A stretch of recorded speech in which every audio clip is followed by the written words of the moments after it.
Yo, what is up guys? Welcome to another Wild Rift video, and in today's video I'll be playing Twisted Faith.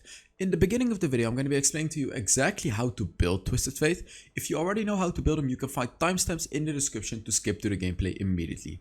Real quick though, before starting the video, I quickly want to tell you that you need to join my Discord server, especially if you have a video of a pentakill, because very soon on my YouTube channel I'm gonna make a pentakill montage, and this is gonna feature your plays. So if you want to feature on my YouTube channel, make sure you join my Discord, link in the description, and put your pentakill plays in there. Alright, so about how to build Twisted Faith. So there are very important things to know, but I'm gonna tell you some things that are always the same, which is Rod of Ages and Lichbane. These are always going to be your first two items. It's pretty easy to build Twisted Faith, okay? It's pretty easy. Like the two first items are always going to be the same. So about your boots, I actually almost always go for Ionian Boots of Lucidity. I only sometimes go for Mercury Threats if the enemy really has a lot of stuns. Like if they have a lot of stuns, silence, charms, whatever, But as I said, you almost always want to go for Ionian Boots of Lucidity. So about your enchantment, it depends on the game too. Quicksilver can be good if you want to escape CC, because it's kind of annoying as a Twisted Faith to get stunned, right? Because he has no escape at all. So Quicksilver can be good for that. Besides that, you can of course go for, where is it? Stasis Enchant. This is always going to be a very nice one for Twisted Faith, especially if you're against Zed, if you're against Fizz, if you're against these champions that you need Stasis Enchant against.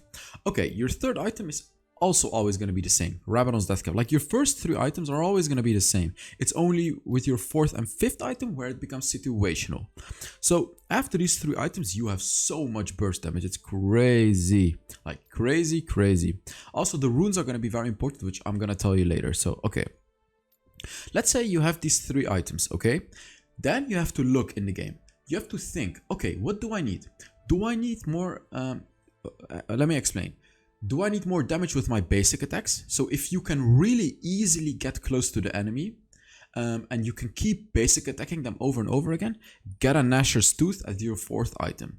So this one is only good against champions like Garen, Nasus, Mundo, these melee champions that really want to be in the face of your team. So with Gnasher's Tooth, you're going to be able to continuously hit them, right, with your basic attacks, because that's what Gnasher's Tooth does. It gives you attack speed. Also, it gives you ability haste, which is huge. After you get Gnasher's Tooth, you're going to be able to spam your abilities. Okay, if you are against a lot of ranged champions like Orianna, like Jinx, like Lux, a lot of ranged champions, and you really feel like you need, you can't reach them, get this item, get a Rapid Fire Cannon. Even though it is an attack damage item, it is absolutely amazing on Twisted Faith to have a Rapid Fire Cannon, because when you walk around, you can get a lot of bonus range for your second ability. However, keep in mind, with this item you're gonna do less damage, like if you get ability items, you are gonna do more damage, but with this item you're gonna do less damage, but it's gonna be very easy to catch up to an enemy and stun them. That's kind of how you have to decide what item to get. Honestly, I don't really get any other item on Twisted Faith. Void Staff can be good if the enemy really has a lot of magic resist, but it doesn't really, you don't really often want to go for a Void Staff, because you want to focus the squishy targets of the enemies, and that's going to be very easy with this build. That's kind of the point. So Void Staff, only go for Void Staff if the enemy has a lot of front lines, like a lot. But I have never even gone for Void Staff on Twisted Faith, because it doesn't fit his kit too well, but it is what it is.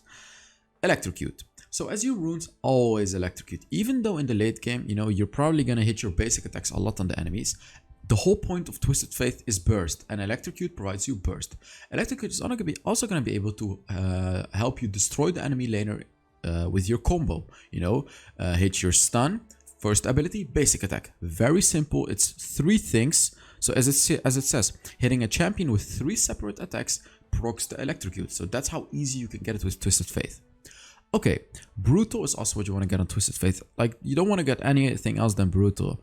Like, Champion is too risky. It's not worth it, because Twisted Faith is also strong in the late game. Also, you don't get a Void Staff, so the 2% magic penetration is gonna provide you a lot of value, because it's the first 2%, which means it's gonna provide you a lot of value. Here I get a regeneration, just to be able to regenerate HP and mana. The thing is, any other one, you know, Hunter Titan can be good because you're gonna kill a lot of enemies. I just like regeneration so I can really spam my abilities. And as my fourth rune, I go for Hunter Genius. You can choose to go for Sweet Tooth as well. I don't do it because I really want to have cooldown reduction. Like, my build is really kind of meant for the late game as well. Because in the late game, you're going to be able to hard spam your abilities with this build. Hunter Genius, Ionian Boots of Lucidity, Gnasher's Tooth, Lich Bane. Everything is cool ability haste, which is, you know, going to be huge for you. Okay, about your spells, I personally go for Ignite. You can choose to go for a barrier if you want to play more passively. But Ignite is... it just fits, again, you know, it really fits Twisted Faith's kit really well because you can do a lot of burst damage, and when the enemy gets low, especially with your third ability with the bonus attack speed, you can really harass your enemy and ignite them as well. You know, this is just a really good spell for Twisted Faith. Of course, you want to run Flash as well. Alright, that was it about the build. Let's get into the gameplay. Alright guys, on to the gameplay. So today's gameplay is very interesting because not only I play really well, I actually made a lot of mistakes and crucial mistakes. And I really want to post these videos where I make mistakes too because, you know, I'm also human. I make mistakes too. But it's really important for you to see what... Wait, I'm not going to talk about it. Let's talk about this early game first. Look at this. Look at this. Boom. This is already what you can do on Twisted Faith. Take a look at this. Boom. He's dead. The flash was unnecessary, but it's still okay. So Twisted Faith is one of the strongest early game champions in the game because of your second ability. Because you can just stun an enemy very easily and catch him up. Take a look at what happens here. My team actually makes a crucial mistake. So the Jhin did a good job by damaging the enemy, but my team is just going for the blue buff. I really don't know what they're doing. Take a look at this. Like, they're going for the blue buff while I'm dying here. And this is just questionable, honestly. What they should have done is someone, like only one, should have flashed over the wall, killed the Wukong and ran out. But I'm not only gonna blame my team here because I was also to blame here. I stayed for way too long, right? You know, here I'm like complaining to my team, but you know, let's be honest, this is totally stupid behavior by me. I shouldn't complain, you know, reflect on your own mistakes. So my own mistake was that I should have seen that my team would have stayed at the blue buff and I shouldn't have engaged, you know. It was just not worth it. I was not going to be able to kill Wukong without my first ability anyways. So keep that in mind. When you're level 1 on Twisted Faith, you are really strong in the early game because you can catch out an enemy. However, keep in mind, you are not that strong damage wise. Because, you know, it's true that you can catch out an enemy, but you don't have your first ability to deal even more damage. Yeah, here I keep complaining, you know, I hate seeing this, but... don't do this, guys. Don't be this type of person, you know? So, okay, ignore that. I did a really good job in the early game, you know? But after that, I made a mistake, which was overstaying. So you always have to pay attention during these early game invades, you know? Really pay attention. And I'm gonna tell you some things to pay attention to, because there's actually more than one thing to pay attention to. First of all, pay attention to whether or not you can actually get more kills. Like, true, there we were able to get another kill on Wukong, it's true. But then, the second thing that you need to pay attention to, is the death timers. In the early game, the death timers are only a few seconds. So if you kill an enemy and you're invading their jungle, it only takes a few seconds before that enemy is back and then he can kill you. You know, he's gonna be back with full HP. So keep in mind that those things are gonna happen. Take a look at what happens here. I walk around the wind wall, easy peasy kill. And here I'm getting chased by the Wukong, so I know I cannot escape from the Wukong, so instead what I'm doing is I'm trying to get a kill on the Lux and going next to my team. So take a look what happens here. Boom, look at that damage. And actually the Jhin followed up and we killed him. I run away and before I die, I stun the Wukong, securing yet another kill. This is just beautiful gameplay. So let me explain what you can do on Twisted Fate. This was perfect gameplay. Like, what I did here was, maybe besides my flash, it was perfect. So while you're running away on Twisted Faith from an enemy, what you can do, of course, is charge up your card. You know, you can click on your second ability, charge up your card, and when you get a stun, you can stun the enemy. You know, it's an incredibly powerful tool of Twisted Faith. Take a look at this. I walk around his wind wall and I hit him with the damage, you know. That is, of course, like a rule against Yasuo. When you're playing Twisted Faith, you have to play around his wind wall, right? Don't just hit him randomly. Play around his wind wall. And you have to position yourself in a certain way that it's going to be easy for you to walk around his wind wall too. Because you'll see in this game, I actually killed this Yasuo many times, or I win trades many times, because I play around his wind wall. Okay, so another thing, yeah, here, you know, this is what happens if you don't play around the wind wall. You know, I just hit the wind wall and did nothing. So another thing that's very, very important on Twisted Faith is your third ability. So I don't actually see many people utilize the third ability effectively, because let me explain to you what the third ability really does. So first of all, I want to talk about Twisted Faith's passive. His passive allows him to do bonus damage every fourth attack. And your third ability gives you bonus attack speed.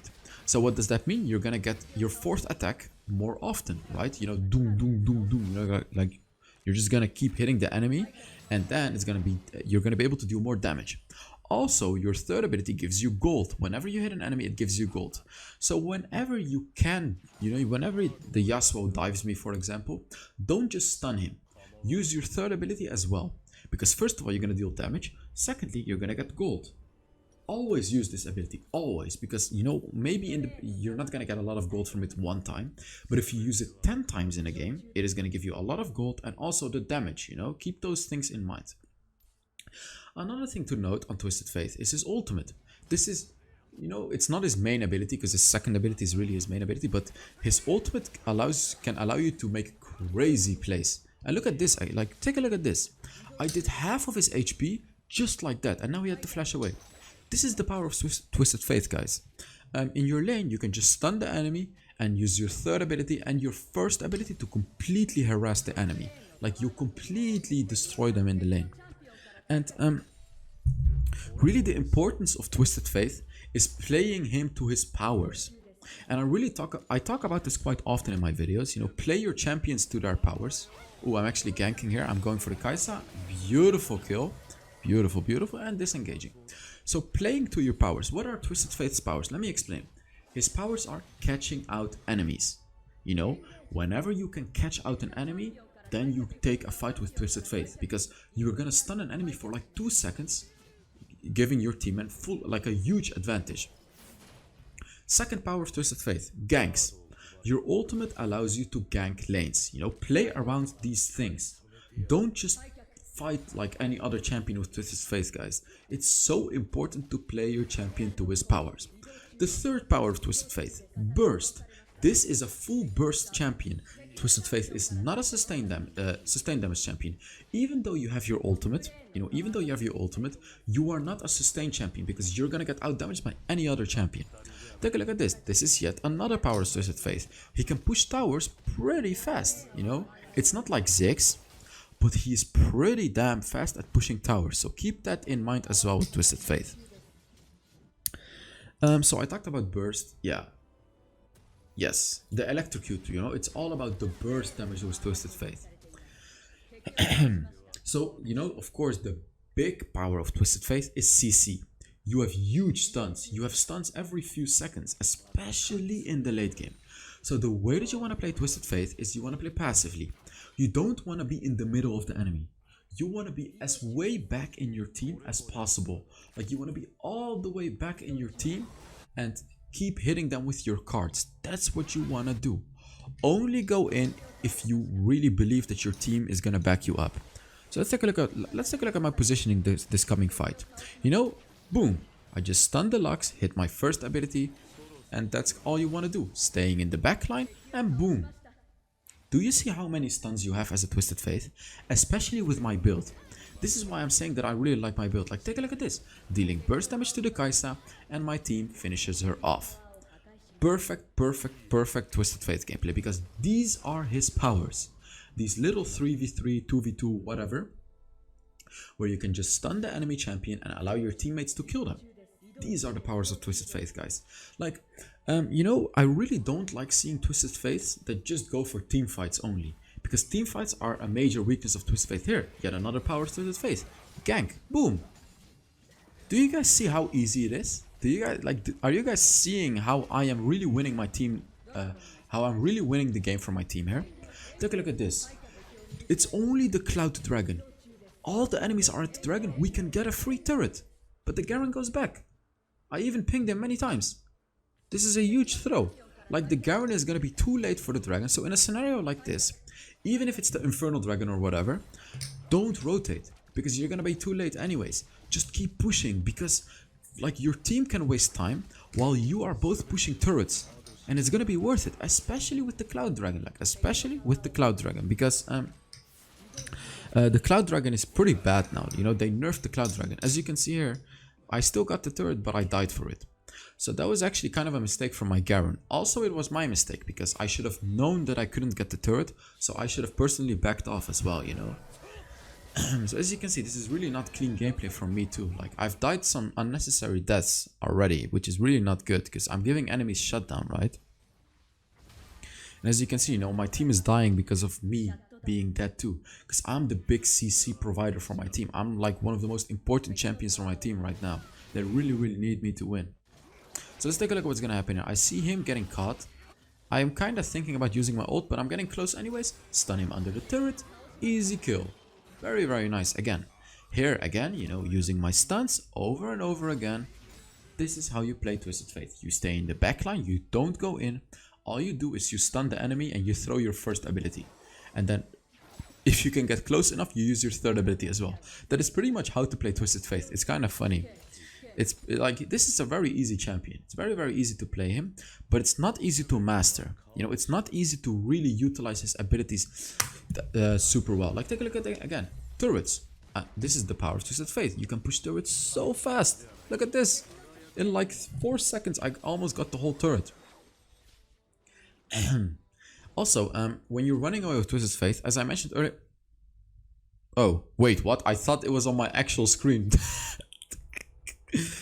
Yeah, always when you're running away, shoot your stun. So another thing to note, when you're running away from like 5 champions, you can also choose to throw your red card. Your red card creates a slowing aura, so you know it can be more effective if a lot of enemies are chasing you, you know, to use the red card. Take a look at this. I'm just going in, you know, this is too aggressive. This was a mistake. Even though we got the kill on Yasuo, this is not how you wanna engage on Twisted Fate, guys. This is really never how you wanna engage, because they can just catch you out. They can just kill you if you do that. So, as a Twisted Fate, as I said, you really carefully wanna engage and also carefully use your ultimate during these fights. Like, I used my ultimate like an idiot. I went 1v3. It was terrible, horrible. And this is also horrible. Like here, I'm pinging. I pinged my team to not do it. I really didn't want to do Baron, but. Another thing that I want to talk about, guys, is you could much rather make a bad call as a team than making a good call as a solo player. Do you guys understand what I'm talking about here? You could much rather make a bad call as a team than a good call as a solo player. So what I mean with that is, you know, even though it was a bad call and even though I pinged my team to not do the Baron, I still did it. Why? Because I'm doing it with my team. I would rather do a bad call with my team than a good call alone, again. You know, and at the end of the day, they did get the Baron, and we were kind of lucky in the team fight. But it was still worth it for us. And if I backed off and if I was selfish, they would have probably all died.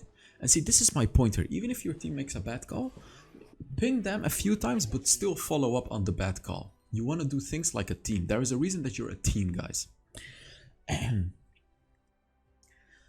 Alright, so right now I have my Rebelion's Death Cap, and this is a massive power spike on Twisted Fate. Like, take a look at that. My card dealt 1000 damage on the blue buff.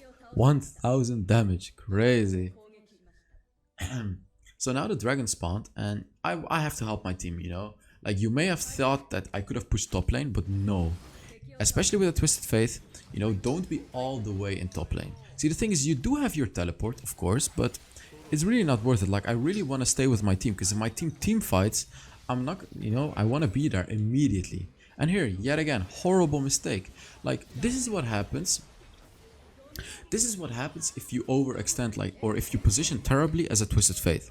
You know, as you saw there, I went like 1v1 against a Kai'Sa. Of course, Kai'Sa is gonna win the 1v1 in a sustained fight, right? It's true that I'm gonna outburst the Kai'Sa, But in a longer fight, you're gonna lose. Twisted Faith is not a long fighter. He's just a burst and then he goes out. You know, he just throws his cards like that. Then he hides in a bush again and then he comes out with a new card. That's how you play Twisted Faith. Okay, I talked way too much again in this video. And guys, make sure you join my Discord. Again, you know, here it is. There is a link in the description. If you made some pentakills, you know, make sure you join my Discord and show me those pentas. Because as I said, I'm going to make like an ultra pentakill montage on my YouTube channel. And if you want to be part of it, make sure you send me your pentas as well. Really, really curious what you guys have to send me. So here, you know, they're all going in. But what you have to do like this, when there is no dragon and... Oh, my camera just froze. Oops. 1 second. Let me fix the camera. Yes. What you want to do in a scenario like this is don't fight. And of course, I fight and I die. Yet again, a horrible mistake by me. And let me explain to you now what I should have done instead of getting caught like an idiot. So what I should have done is... we should push the top lane, the bot lane, and mid lane and not fight. Why? Because first of all, we have inhibitors, so we're gonna have better pushing. Secondly, if you have pressure in top lane and bot lane and mid lane, when the Baron or Dragon spawns, you're gonna have a massive advantage. Like, take a look at this. My team is dying because of me. Like, I played like an absolute idiot. Idiot gameplay from me. Like, I would honestly dislike this video. Like, honestly, this is horrible gameplay. But I want to post the horrible gameplay too, because you guys have to see, you know, that I make horrible plays too. It was absolutely horrible. So take a look at top lane and bot lane. This is what I was talking about earlier. My team, in contrary to me playing terribly, actually played amazingly. They pushed the top lane and the bot lane. As you can see now, the Baron spawned and the enemies have to deal with bot lane and top lane. So we have an advantage here. And this is what you want to do. Not like me, not like an absolute idiot. So here, as you can see, you know, using my ultimate to just help my team. Take a look at how much damage I'm dealing though. This is crazy. Like, we pretty much one-shot that guy. And here, yet again, boom. Look at how crazy Twisted Faith is, guys. Take a look at this. What? I have a stun every 3 seconds. Every 3 seconds. Literally every 3 seconds. Crazy. Actually crazy. How often I'm getting my stun up. And this is like the late game Twisted Fate, you know. All you gotta do is position carefully and keep stunning the enemies. It's so good. So here, you know, we can't really finish it because we're getting low and all the and no, 3 enemies are up, but we are pretty low. So what do we have to do? We have to fight. Again, stunning the enemy, easy peasy kill. They cannot do anything against these stuns. And I really want you to carefully look at my positioning, always in the back line. And when the Darius respawns, he gets stunned and he's dead yet again. Very simple and easy gameplay, guys. You can pick up Twisted Faith and do this too. Here I went a little too aggressive, a little too much, as you can see. I wanted to get that kill, but I couldn't get it. But it's okay, you know, it's okay. And actually our Rengar just got executed. Our Rengar got executed by the Baron. That's so damn sad. So now I got a Nashor's Tooth, and now like the damage is gonna be huge. I chose to go for a Nashor's Tooth because I wanted to prioritize damage over the rapid fire cannon range. And with this item, oh, your damage is gonna be big, like big. And the good thing about Nashor's Tooth is that you actually also get sustained damage. So your basic attacks are gonna deal a lot of damage with this item. So let's take a look. Yet again, getting my stun out. I'm ready to just kill an enemy, stunning him, you know, and it's this easy. It's this easy to play. Boom and boom. And his Guardian Angel's out from 50% HP. And then yet again, stunned and dead. It's true that I died though, but I still brought a lot of value to my team in that fight with the stuns over and over again. But this is the point here. So you can see that Twisted Faith is weak when you get called out. So the whole point is that you never want to get called out, right? You just want to position carefully and never get caught out. Always in the back line. Man, today I had such a busy day though. It's like 3:30 AM already. And I was like super busy with school. You know, I had to make like a 5,000 page essay. And I finished the essay and I even was able to make this video. So that's pretty lit, you know. I don't know when this video is gonna be done with editing, because like right now it's 3, like as you can see, 3:30. I think this video is gonna be up at 5 a.m. So yeah, let's take a look at this. Let's take a look at the damage. Look at how much damage I dealt. Crazy as a Twisted Faith. So thank you guys very much for watching. Make sure to give this video a like if you enjoyed it, yo. And I will see you all in the next Wild Rift video. Bye bye.